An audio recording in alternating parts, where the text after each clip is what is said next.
నమస్తే welcome to V3 news లక్ష్యం సమాజహితం నేను తులసిరామ్ ముందుగా బులెటిన్ హెడ్లైన్స్ భారీ వర్షాలతో విరిగిపడిన కొండ చర్యలు ఘాట్ రోడ్లను మూసివేసిన అధికారులు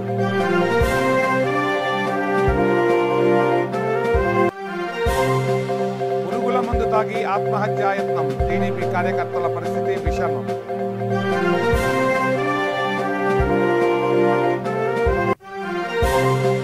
వైఎస్ జగన్ కలిసిన చిన్నజీయ స్వామి సహస్రాబ్ది మహోత్సవాలకు ఆహ్వానం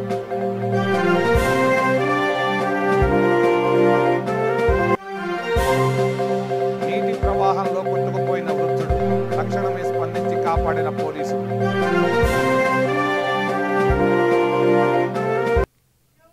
ఇక డీటెయిల్స్లోనికి వెళితే భారీ వర్షాల కారణంగా కొండ చర్యలు విరిగిపడడంతో తిరుమల వెళ్లే ఘాట్ రోడ్లను టీటీడీ మూసివేసింది. వాతావరణంలోని దట్టమైన పొగమంచు కూడా ఇందుకు కారణమైంది. ఘాట్ రోడ్లో భక్తులకు అనుమతి ఎప్పుడు ఇస్తారో టీటీడీ చెప్పలేదు. తిరుమల నడక మార్గంలోనూ ఘాట్ రోడ్లోనూ భారీ వృక్షాలు కొండ చర్యలు విరిగిపడి ఆగకుండా వరద నీరు పారుతోంది. అన్ని రవాణా వ్యవస్థలు పూర్తిగా నిలిచిపోయాయి. విద్యుత్ సరఫరాకు కూడా తీవ్ర అంతరాయం కలిగింది. పరిస్థితి చక్కబడేందుకు కొన్ని రోజుల సమయం పడుతుంది.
అనంతపురంలో ఇద్దరు టీడీపీ కార్యకర్తలు ఆత్మహత్యకు ప్రయత్నించారు. టీడీపీ కార్యకర్తలు బంగినాథ, విశ్వేశ్వరనాయుడు పురుగుల మందు తాగారు. చంద్రబాబు కుటుంబ సభ్యులపై అనుచిత వ్యాఖ్యలకు నిరసనగా ఆత్మహత్య యత్నం చేసుకున్నట్లుగా తెలుస్తోంది.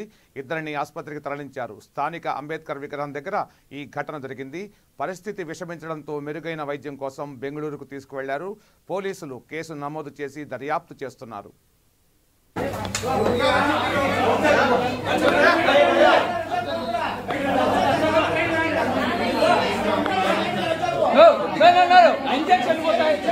బాబు చేయండి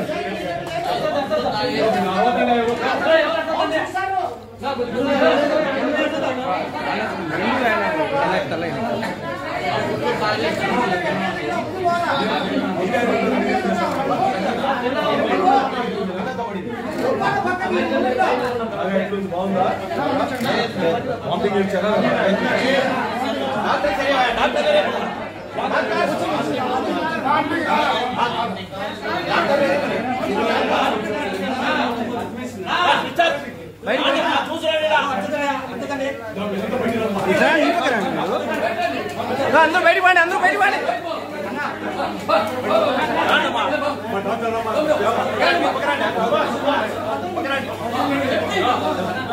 నా ఎనికిరా నా కొంచెం మీడియా రాకపోతే నువ్వు మీడియానికి ఎనికిరా ఎనికి తీసుకో చూడు దాంట్లో కట్టు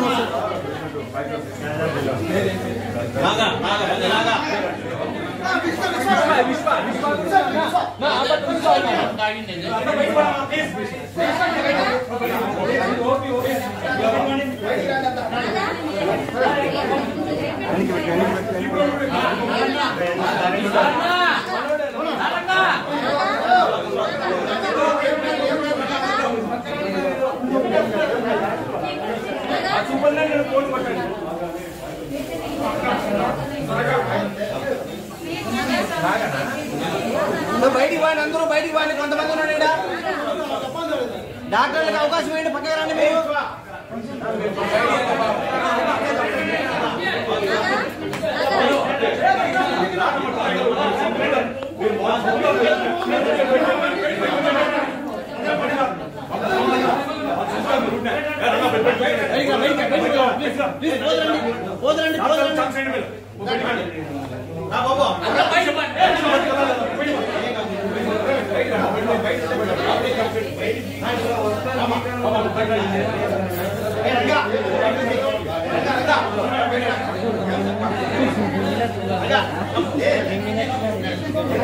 సీఎం నివాసంలో ముఖ్యమంత్రి వైఎస్ జగన్ను త్రిదండి చినజీయర్ స్వామి కలిశారు. రామానుజాచార్యులు అవతరించి 1000 ఏళ్లు అవుతున్న సందర్భంగా హైదరాబాద్ ముచ్చింతల్ ఆశ్రమంలో సహస్రాబ్ది మహోత్సవాలను నిర్వహించనున్నారు. ఈ కార్యక్రమానికి సీఎం వైఎస్ జగన్ను స్వామి ఆహ్వానించారు. జగన్ చినజీయర్ స్వామి ఆశీస్సులు తీసుకున్నారు. చినజీయర్ స్వామితో పాటు TTD chairman YV Subbareddy, my home group chairman Jupally Rameshwararao కలిశారు.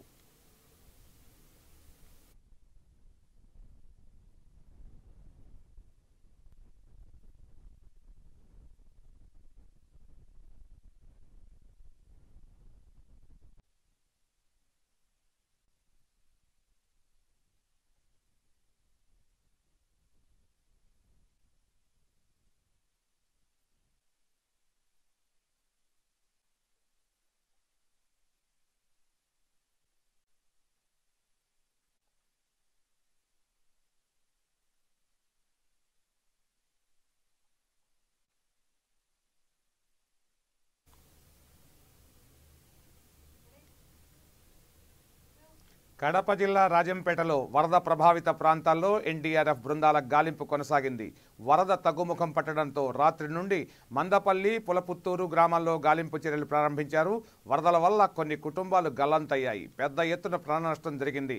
మైలవరం డ్యాం నుంచి 1.5 లక్షల క్యూసెక్కుల నీరు పెన్నాకు విడుదల చేశారు. వరద నీటి ఉధృతికి పెన్నా నది కట్టతెగే ప్రమాదం ఉందని అధికారులు హెచ్చరించారు. కొన్ని గ్రామాల్లోకి అధికారులు వెళ్లలేని పరిస్థితి ఉంది. రోడ్డు, రైలు మార్గాలు దెబ్బతినడంతో రవాణా వ్యవస్థ ఆగిపోయింది.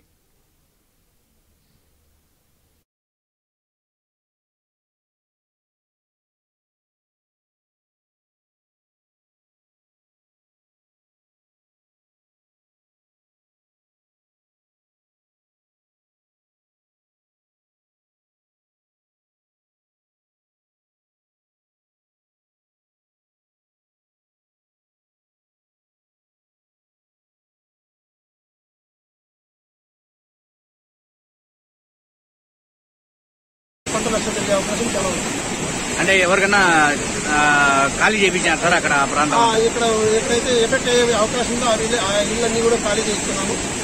అంతా కూడా వాళ్ళకి పక్కన సురక్షిత ప్రాంతానికి ఆశిస్తుంటారు. Ready sir.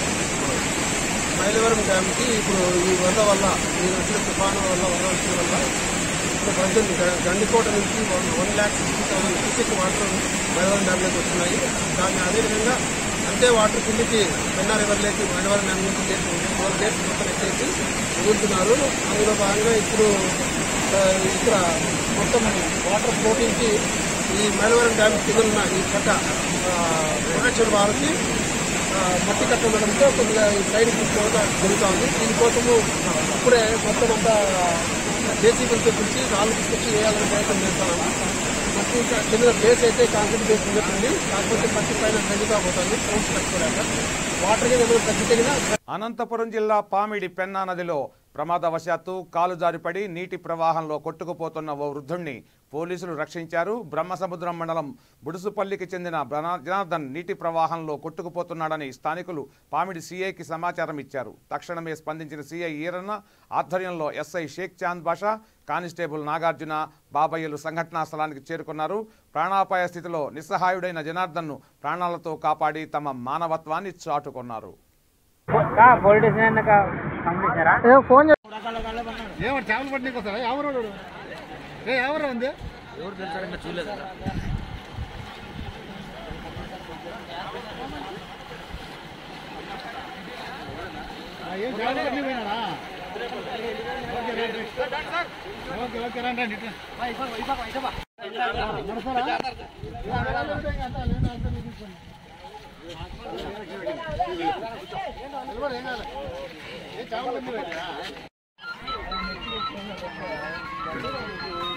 కంపెనీ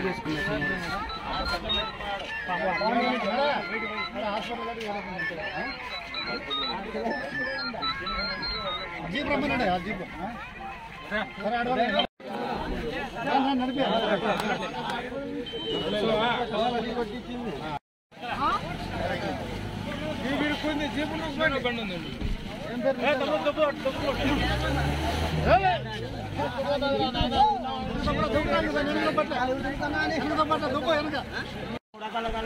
ఏమంటే చేపలు పట్టినకి వస్తారా? ఎవరు ఎవరు ఉంది ఎవరు తెలుసా చూడలేదు.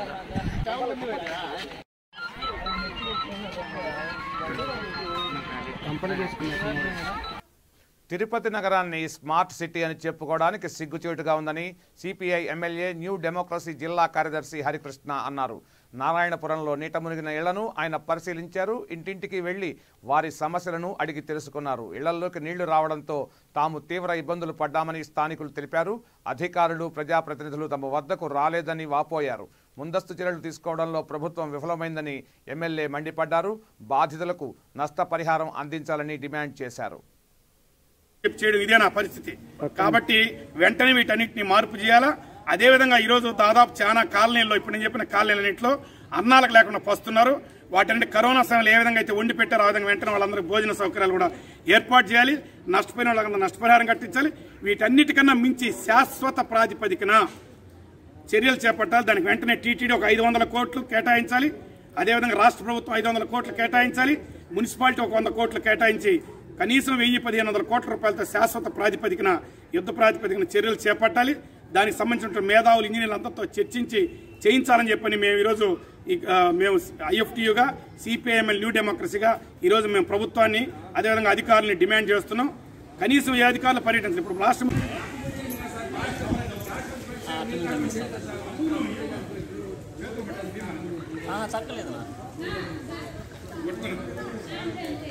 మొత్తం బెడ్ మంచం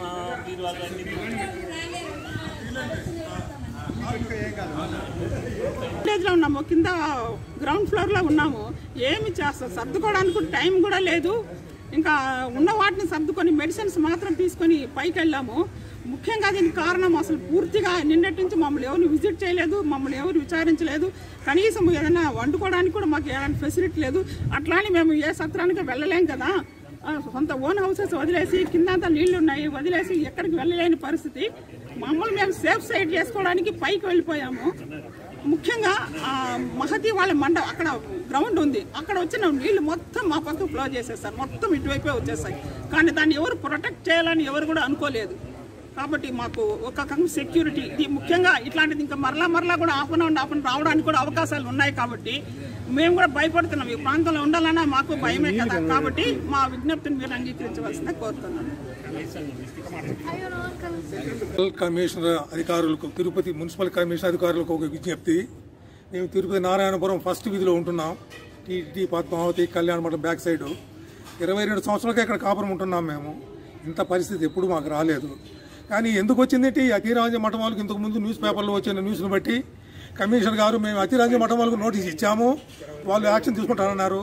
ఈడ ఉన్న 10-12 ఎకరాల అతిరాజ్యంలో భూమిలో వాళ్ళు కేర్ తీసుకోవాలి. దానివల్ల ఆయన ఓపెన్ ప్లేస్ కాబట్టి టౌన్లో నీళ్ళన్నీ అక్కడికి వచ్చి అక్కడి నుంచి బ్లాక్ అయిపోయి కాలువలన్నీ బ్లాక్ అయిన దానివల్ల ఈ నారాయణపురంలో 1, 2, 3, 4, 5, 6 రోడ్ల వరకు మునిగిపోయినాయి.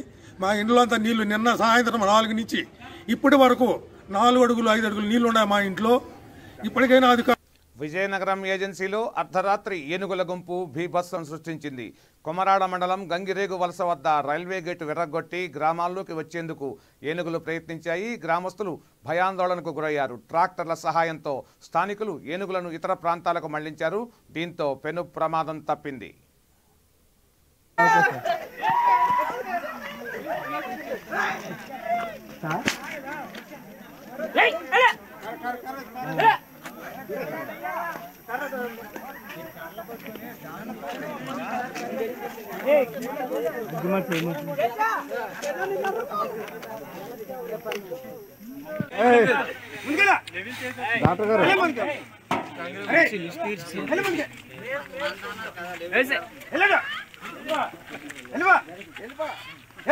భారీ వర్షాలకు కళ్యాల్లో తడిసిపోయిన ధాన్యాన్ని వెంటనే కొనుగోలు చేయాలని ఆంధ్రప్రదేశ్ రైతు సంఘం ఆధ్వర్యంలో దెందులూరు మండలం పోతునూరులో రైతులు ఆందోళన చేపట్టారు. నష్టపోయిన రైతులకు నష్టపరిహారం ఇచ్చి ఆదుకోవాలని డిమాండ్ చేశారు. పడిపోయిన వరిచేలను కోసి సన్నల మీద ఉన్న పంటలను పరిశీలించి నష్టం వివరాలను రైతులను అడిగి తెలుసుకున్నారు. పంట నష్టాన్ని వెంటనే నమోదు చేసి ఎకరాకు 25,000 రూపాయల నష్టపరిహారం చెల్లించాలని రైతు సంఘం జిల్లా కార్యదర్శి కె శ్రీనివాస్ అన్నారు. ఈ కార్యక్రమంలో రైతు సంఘం నాయకులు, రైతులు పాల్గొన్నారు. పూర్తిగా సాగు చట్టాలు సాగు చట్టాలు సాగు చట్టాలు సాగు చట్టాలు ఒడ్లు ఒడ్లు రైతుల నుండి ఒడ్లు కౌలు రైతుల నుండి ఒడ్లు కేంద్ర ప్రభుత్వం ఒడ్లు కేంద్ర ప్రభుత్వం ఒడ్లు.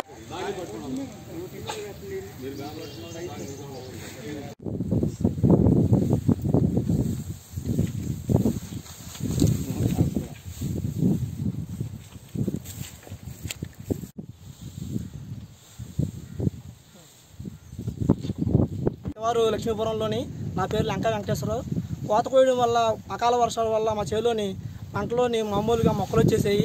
దీని గురించి ఎవరు కూడా పట్టించుకోలేదు. ఇప్పటి వరకు మేము దాదాపుగా అదనంగా వచ్చే ఎకరానికి వచ్చి 5,000 రూపాయలు ఖర్చు పెట్టాం. అయినా సరే ఇప్పటి వరకు కూడా ఎవరు ప్రభుత్వ అధికారులు కానీ మిగిలిన వారు ఎవరు కూడా మాకు ఆర్టీసీ అందించడం రాలేదు. దీన్ని పరిశీలించి మాకు తగు న్యాయం చేయమని కోరుకుంటున్నాం.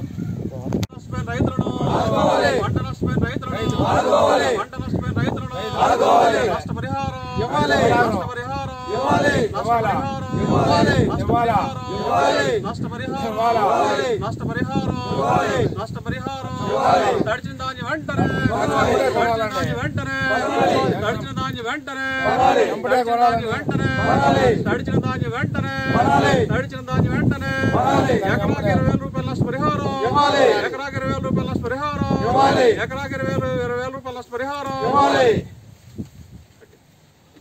కట్టే బాబు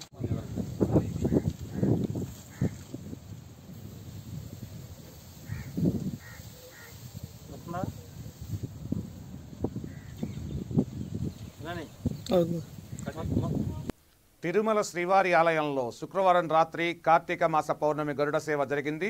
సర్వాలంకార భూషితుడైన శ్రీ మలయప్ప స్వామివారు గరుడునిపై వాహన మండపంలో భక్తులకు దర్శనమిచ్చారు. గరుడ వాహనం సర్వపాప ప్రాయశ్చిత్తం పౌరాణిక నేపథ్యంలో 108వ వైష్ణవ దివ్యాదేశాలలోనూ గరుడ సేవ అత్యంత ప్రాముఖ్యతను సంతరించుకుంది. జ్ఞాన వైరాగ్య ప్రాప్తి కోరే మానవులు జ్ఞాన వైరాగ్య రూపాలైన రెక్కలతో విహరించే గరుడుని దర్శిస్తే సర్వపాపాలు తొలగుతాయని భక్తకోటి నమ్ముతారు.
విశాఖ స్టీల్ ప్లాంట్ ప్రైవేటీకరణ నిలిపివేస్తున్నట్లు ప్రధాని మోడీ ప్రకటించాలని అఖిలపక్ష కార్మిక సంఘాల జేఏసీ డిమాండ్ చేసింది.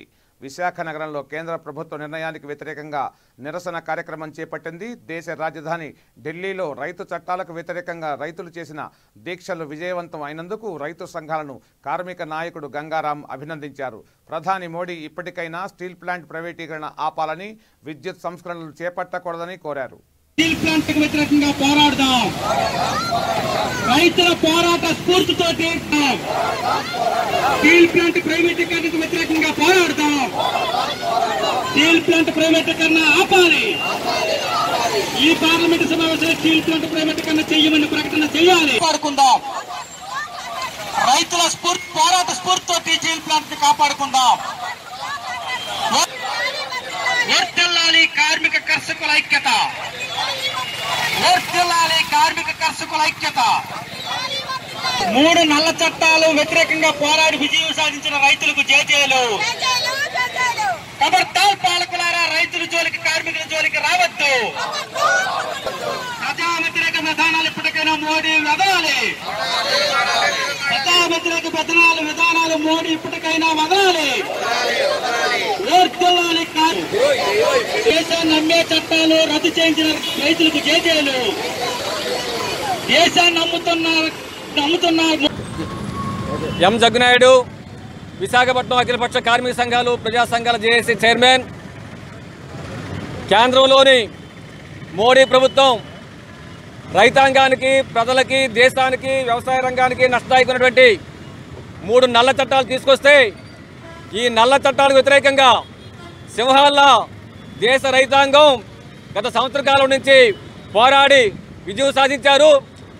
ఏ చట్టం అయితే మోడీ ప్రభుత్వం చేసిందో అదే మోడీ నోటి వెంబడ చట్టాలు రద్దు చేస్తున్నామని చెప్పని ప్రకటించే స్థాయికి తీసుకొచ్చింది. ఈ విధంగా విజయం సాధించినటువంటి రైతాంగానికి విశాఖ జిల్లా అఖిలపక్ష కార్మిక సంఘాలు ప్రజా సంఘాల జేఏసీ హృదయపూర్వకంగా జేజేలు పలుకుతూ ఉంది. ఈ పోరాటం మామూలుగా జరగలేదు. ఈ ఉద్యమాన్ని ఉగ్రవాదులు ఉన్నారని చెప్పని అంతటి కోసం మోడీ ప్రభుత్వం ప్రయత్నం చేసింది. నిర్బంధం ప్రయోగించింది. బీజేపీతో ఎంపీలు కారుతో తొక్కించి పట్టుబెట్టుకునే కార్యక్రమం చేశారు. కేసులు పెట్టారు. ఇన్ని రకాలుగా నిర్బంధం ప్రయోగించినా కానీ రైతుల తాలూకా పట్టుదల ముందు, వాళ్ళ త్యాగాల ముందు మోడీ ప్రభుత్వం తలదించక తప్పలేదని చెప్పి స్పష్టంగా అర్థమవుతున్న విషయం. ఈ త్యాగాల్లో దాదాపు 600 మంది రైతులు తమ ప్రాణాలని కోల్పోయారు. ఆ విధంగా త్యాగాలు చేసి ఈ దేశ ప్రధానికాన్ని కాపాడారు. ఇది దేశభక్తితో పోరాటం చేశారు. దేశభక్తితో పోరాటం చేసిన రైతాంగానికి మేము హృదయపూర్వకంగా ధన్యవాదాలు తెలియజేస్తా ఉన్నాం. మోడీ ప్రభుత్వం కుట్రలు ఆపి ఇప్పటికైనా సరే గతంలో ఇచ్చిన హామీ ప్రకారంగా, సోమనాథన్ కమిటీ సిఫార్సుల ప్రకారంగా రైతుల పెట్టుబడికి 50% అదనంగా కలిపి కనీస మద్దతు ధర నిర్ణయం అమలు చేయాలి. అలాగే దేశ రైతాంగానికి, వ్యవసాయ రంగానికి, ప్రజలకి నష్టదాయకమైనటువంటి విద్యుత్ సంస్కరణ చట్టం ఇప్పటికే నిర్ధారణ ఉంది, దాని వెంటనే రద్దు చేయాలి. ఈ 2 రద్దు అయ్యే వరకు ఖచ్చితంగా రైతాంగం పోట్లాడతామని చెప్పని ఇప్పటికే ప్రకటించున్నారు. ఇప్పటికైనా సరే మోడీ ప్రభుత్వం రైతులతో డిమాండ్స్ పూర్తిగా సంపూర్ణంగా అమలు చేసి విద్యుత్ సంస్కరణ చట్టాన్ని రద్దు చేయాలి, కనీస మద్దతు ధర చట్టం చేయాలని చెప్పని మేము జేఏసీగా డిమాండ్ చేస్తాం. నారా భువనేశ్వరిపై వైసీపీ నేతలు అసెంబ్లీలో చేసిన అనుచిత వ్యాఖ్యలను ఖండిస్తూ విశాఖ టీడీపీ మహిళా పార్లమెంటు విభాగం ఆధ్వర్యంలో జీవీఎంసీ గాంధీ విగ్రహం వద్ద నిరసన కార్యక్రమం చేపట్టారు. మంత్రులు తీవ్ర వ్యాఖ్యలు చేస్తుంటే ముఖ్యమంత్రి వెకిలి నవ్వులు నవ్వడం దారుణమని మహిళా నేతలు అన్నారు. భువనేశ్వరిపై తప్పుడు వ్యాఖ్యలు చేసిన వారు క్షమాపణ చెప్పాలని డిమాండ్ చేశారు. లేదంటే రాష్ట్ర వ్యాప్తంగా ఉద్యమిస్తామని హెచ్చరించారు. ఈ కార్యక్రమంలో మహిళా నాయకులు, కార్యకర్తలు పాల్గొన్నారు.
కానీ ఉంటే అలా మాట్లాడతావా? అది అసెంబ్లీ అనుకున్నావా లేకపోతే నీ రాసలీసులు కొంప అనుకున్నావా? ఏమనుకున్నావు? ఈరోజు ఒకటే అడుగుతున్నాను, కొడాలి నీ నోట్లో 24 గంటలు ఏం పెట్టుకొని ఏం మాట్లాడుతున్నావయ్యా? కొడవలతో కానీ నాలుగు కట్ చేస్తే నీకు రెండోసారి మాట్లాడడానికి కూడా ఉండదురా. నీ అమ్మకు పుట్టి అమ్మ మొగుడా అని అడుగుతున్నావు నువ్వు. ప్రతిదానికి లుచ్చా అని అడుగుతావా? నీ పుచ్చి లెగిసిపోద్ది కొడాలి అని. వల్లభనేని వంశీ ఎక్కడి నుంచి వచ్చావు మర్చిపోకు. కొడాలని నువ్వు ఎక్కడి నుంచి వచ్చావు మర్చిపోకు. టీ కప్పులు అమ్ముకునేవాడు మా దగ్గరే, నందమూరి కుటుంబం దగ్గర, నందమూరి వారసుల దగ్గర టీ కప్పులు కడిగేటాడువి, లారీ క్లీనర్వి. మీ అందరికీ నోర్లు ఉన్నాయారా? నిజంగా మీ అమ్మ, మీ పిల్లలు, మీ బిడ్డలు ఎలా కన్నారో మీరు తెలుసుకుంటే అప్పుడు మిగతా వాళ్ళ గురించి మాట్లాడొచ్చురా. ఒక సీతమ్మ తల్లిని, భూదేవి లాంటి సీతమ్మ తల్లిని, ఓర్పు సహనం ఉన్నటువంటి వ్యక్తి ఈరోజు ఒకటే చెప్తున్నాను, దేవాలయానికి పట్టు వస్త్రం పట్టుకురావడమే, లేకపోతే అన్న చంద్రబాబు నాయుడు గారికి హారతి పలకడమే తప్పితే మూడోది తెలియదండి. నిజంగానే ఏం జరుగుతుంది ఏంటనేది కూడా కనీసం ఎంత రాజకీయాల గురించి తెలియని వ్యక్తి కోసం ఈరోజు చట్టసభల్లో అటువంటి వ్యక్తిని కూడా ఈడ్చుకొచ్చారంటే కుటుంబ నైతిక విలువల నుంచి వచ్చారా వీళ్ళు? వీళ్ళ తల్లిని నిజంగా వీళ్ళకే పుట్టారా అనే సంభాషణ వస్తుంది. నిజంగా ఈరోజు రాష్ట్రంలో కానీ మా సంఖ్యలు మా నారా చంద్రబాబు నాయుడు గారు ఇప్పితే గనక ఈరోజు మీరంతా మీ తలలు కూడా మీ మెడకాయ మీద ఉండవని చెప్తున్నాము అన్నా. ఇక బులెటిన్ ముగించే ముందు హెడ్లైన్స్ మరోసారి. భారీ వర్షాలతో విరిగిపడిన కొండ చర్యలు, ఘాట్ రోడ్లను మూసివేసిన అధికారులు.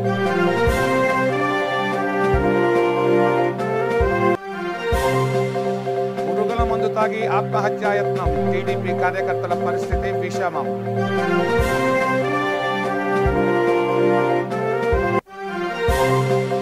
వైఎస్ జగన్ ను కలిసిన చిరంజీవి స్వామి, సహస్రాబ్ది మహోత్సవాలకు ఆహ్వానం.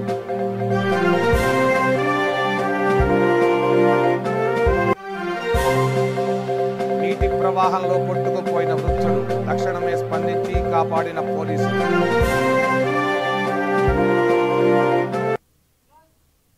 ఇక ఈ బులెటిన్ ముగించే ముందు చూస్తూనే ఉండండి V3 న్యూస్, లక్ష్యం సమాజ హితం.